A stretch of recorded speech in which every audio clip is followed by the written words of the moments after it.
Truly delighted to have you on this edition of Siasa Brigade, your go-to point on matters governance and politics here in Kenya and across the borders. I'm yours truly, Richard Mwanjo. Now, as usual, with me on this conversation is none other than the biggest name in terms of public policy analysis, political analysis this side of the Sahara, Herman Manyora. And before I switch over to him, today on the show we are talking about a number of developments in the world of politics here in Kenya. So let's unpack one after the other on this particular edition. Herman. Yes. Welcome on board. Thank you, Richard. How are you? Wonderful. Laid back? Wonderful. Enjoying life. Embracing old age? Oh, which old age? We are young people. I've told you repeatedly. That you're young? Of course. And fit for a government job age at this is a number. Age is just a number. Yeah. Just to kickstart our conversation, sir, let's talk a number of revelations that have come on board past 2022 general elections, and more particularly that coming from the side of Azimio la Umoja One Kenya coalition. And we begin with Boniface Mwangi, top human rights activist. And he had this to say about Mutahi Ngunyi defection from Azimio to Kenya Kwanza. That Mutahi Ngunyi added zero value to Azimio, he gave the principals terrible advice, and when some of us challenged his pedestrian ideas, we were sidelined. He should be treated with contempt. After all, he is a snitch, betraying his former employer and spilling their secrets. It is not the first time we are seeing defections from Azimio. But what surprises me is why Raila has always embraced people without looking at it with thoroughness and forethought, that maybe even after defecting, there's a harm of these people going to my secrets and airing it on public domain. Why is he so calm about such defections and the magnitude they make on his political shed? You know, first of all, let's start by saying, whenever people are engaged in an election or something and they lose, there will always be blames and counter-accusations, counter-accusations. That's normal. But sometimes it adds no value. But it's normal for people to blame others. So after the Raila loss, if you wish, in courts, people have been blamed. Joho, Junaid Mohammed. Now he's talking about Mutahi Ngunyi. So this is normal. In any election, anywhere, people will blame others. Sometimes through an audit, but sometimes just general blame. For Raila again, one, human beings are human beings. I can trust you. It's up to you to keep my trust. But quite often people betray that trust. So what would Raila do? If he looks at Manyora and says, this is a gentleman who can contribute to my campaign and brings me on board, then later I betray him. So what would he have done? His hands are tied. So it's not easy the way people think that you can get, you should get people who will not be bought, who will not be moles, who will not turn around and betray you. It's also not easy. Let's not blame Raila. Third, Raila is in a very bad situation.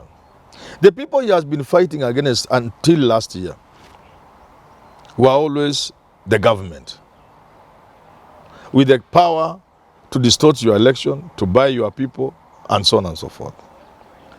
Last year was a different story, which we can discuss another day. Sure.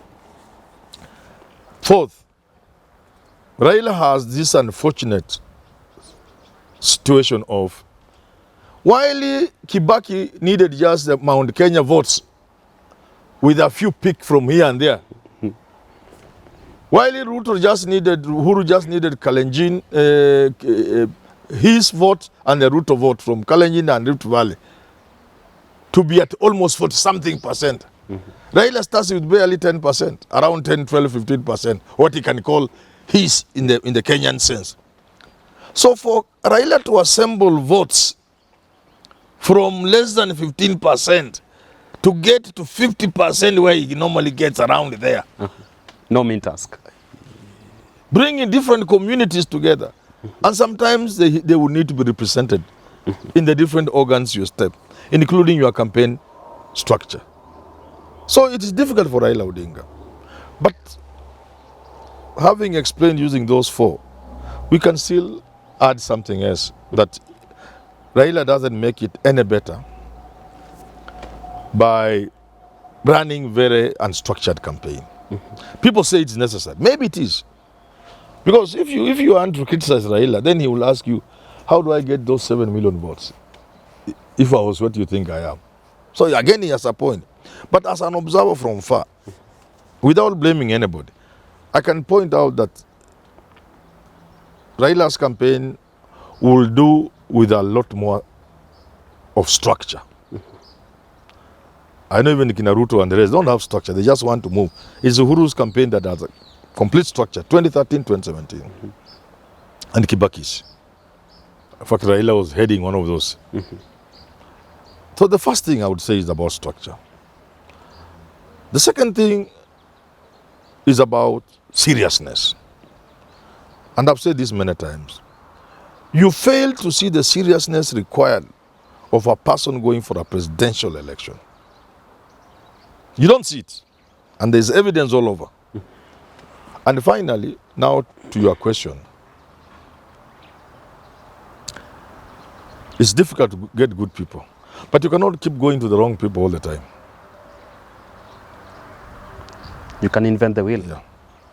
I've seen Raila almost recycling the same people. Too quick to forgive. They have not produced very good results. We don't want to mention names. But there are people around him calling themselves advisors or this and the other.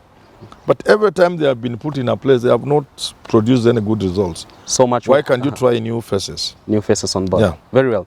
Now, if you now look at the revelations that come from Tai Ngunyi and the recent one from Boniface Mwangi, do you really support the argument that this it's somewhat magnifying Raila's weaknesses, which perhaps is already right in his political obituary? No, politics, you never write off somebody. It's not over until it's over. Secondly, even as you bash Raila, look at the mountains he must climb, like I've said. But look at the votes he gets, genuine votes, organic following. You can't underrate Raila. You can't? No. If the other people were the other side where Raila is, they will hardly make 30%. Hardly make 30%. My friend. If we tilted and say Uhuru and Ruto had the numbers Raila starts with, where will they go? They won't go anywhere. They won't go anywhere. No, they won't go anywhere. Very well. Another revelation coming from one of the netizens, this Bianca saying, Uhuru Kenyatta had two projects that never ran to completion. One project was to dilute Ruto's influence among the youth. Another was to win the presidency so that he could protect Dynasties' ill-gotten wealth. Revelations being brought targeting Raila Odinga, now Uhuru Kenyatta. Do you think really all that informed Uhuru's support for Raila Odinga was just to protect his, what they call ill-gotten wealth? Just that? I saw Tai Ngunyi also saying Uhuru's preoccupation is to protect his family's wealth. But then I answered and told Tai Ngunyi, but we are all wired like that. All human beings are wired for self-preservation. All of us. In fact, all animals. Self-preservation. So what's wrong with Uhuru protecting his family's property? In terms of... how they got the wealth? No, that's not another story. That's not the target. In terms of... there's something you said I'm forgetting. You said about... one was to dilute Ruto's influence among the youth. Well, I don't know how far that went. I don't think it succeeded. That's right. But neither did Ruto quite benefit from the same in the manner in which he thought. So, because I've argued before, and I want it to be different, but it's not, so far it's not different, that the Kenyan youth is first a Luo before he becomes a youth. So that there's no demography called youth in Kenya. So if you are looking for it, you are looking for the wrong thing in the wrong place. This is not there. There's no demography called I'm going for the church. Because that person is first a Kikuyu before he's a church elder. Okay? There is nothing, there's no demography women. That woman is first a Kamba before she's a woman. So that demography is not there. The other one was to protect the dynasty. That is a fallacy. Why? First, we don't quite have dynasties in this country. What do we have then? The closest we could have is perhaps Uhuru Kenyatta is the making of a dynasty. But if you are looking at it as a dynasty in the Kenyan sense, then all those people are dynasties.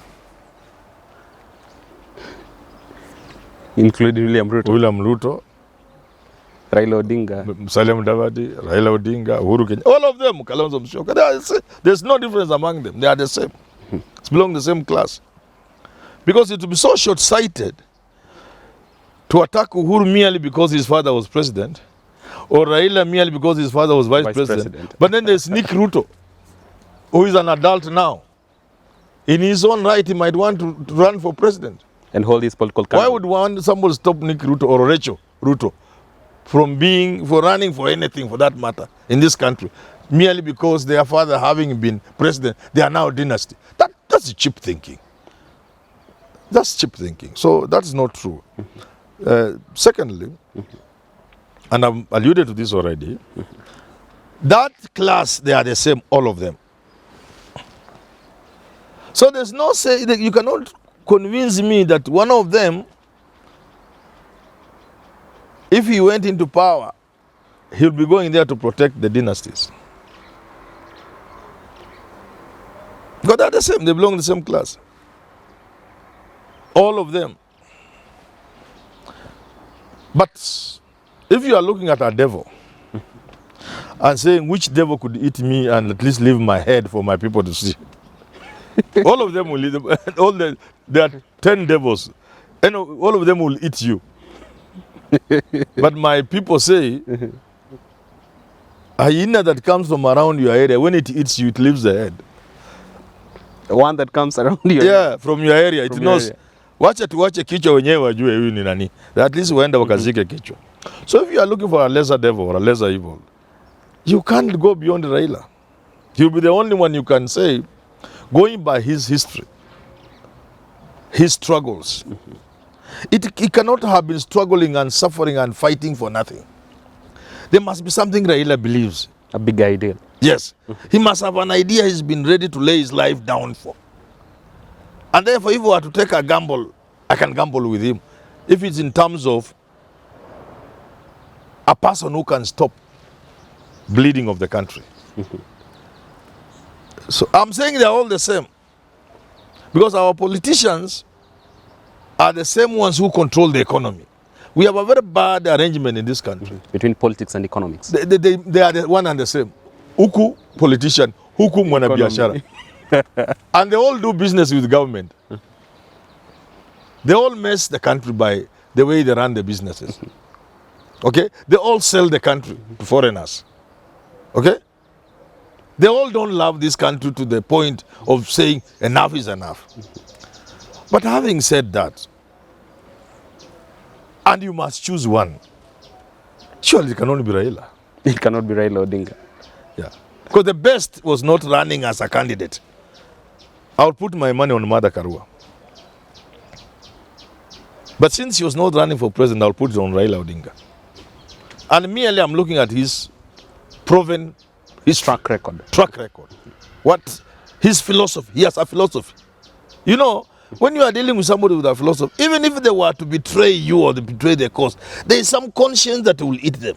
That informs every move. If Raila becomes president and he does certain things, Manyora, will continuously remind him to the point of being an irritant, a gadfly, to the point even Luos would hate me and other Kenyans who love Raila. I will keep asking Raila, is this you? You'll call out the king when he's naked. Raila, is this you? Because people have hope in him that he stands for something. He has a vision for the country. So that argument from whoever it was is null and void. No, it's not even null and void. It's just non-existent. Non-existent. It doesn't add up. Moving on swiftly, still part on the political revelations coming up. Very recently, you've noticed that President William Ruto has been on a spree to launch projects back-to-back economic projects that will probably revitalize our economy. But then again, Pauline Njoroge has come and alluded that he's just relaunching the projects that were initiated by Uhuru Kenyatta. He's just relaunching them. Would you say that somewhat it could be true? And does it point out to the direction that maybe President William Ruto and his administration are not yet there to catch up with Uhuru's fast development pace, that they have to relaunch his projects and steal his thunder to write him off? Ruto is reading from an old book and acting straight from that book. There are things people have done over years to be popular. Moi was a master of some of them. Ruto is doing them in the 21st century. No, you don't do that. You don't need to do that. You don't need to go to every church to show you are to become popular. You don't need to launch everything, some of them quite ridiculous. No, don't do that. You know, he came to my place and people say he was launching a tap. Of course it was water, but there was like a small tap with a bucket. Tukate, makasi. Yeah, you don't do that. You don't? Because then it shows the president is not aware of the seriousness of the problem we have in this country. The challenges we have in this country requires a president to roll up his sleeve and work for the people of Kenya. And re-election will not be an issue. Legacy will be guaranteed. But if you are going to look for popularity, you'll end up in every village, in every hamlet, launching this and launching the other. Penetrating Mount Kenya. Now, with the danger of launching what you yourself had launched earlier, and launching things that mark a lot of contradiction. You say Uhuru did nothing. Then you are launching the things that he did and completed. Some of them, the launch is opening. Some of them is a road that is 100 kilometers, for example. He has done 95. You are coming to flag off the remaining 5. You don't look good. And that's why I'm saying people around the president and other leaders, Kina Raila, be telling them the truth. And as you move across the country, you are spending huge resources as Kenyan children can't access education. As Kenyans go to hospital, can't access medicine. You are moving an entire government infrastructure across the country, spending millions upon millions of shillings. But don't you think that's a powerful political missile from Kenya? That's what I'm telling you. It is from the book, an old book of how to be popular. And I'm saying it's not necessary. Because where the country has reached, all you need to do is do the right things. And that's it. And I've said the president has no problem with the re-election. I'm not seeing anybody opposing the president. And I'm just saying, let him stop that populism. But don't you think it's the surest way to send Uhuru Kenyatta to political oblivion? No, you don't need even to bother about Uhuru Kenyatta. Why bother? Just do the right thing and Uhuru just fade into oblivion. No need to launch projects. No, but when you launch projects that he has already done, first of all, you are showing Kumbe you're such a good man. Not still he in did so much. So don't. And another thing, you see, many people who stay around power have a problem. They don't tell them the truth. You say the country has no money.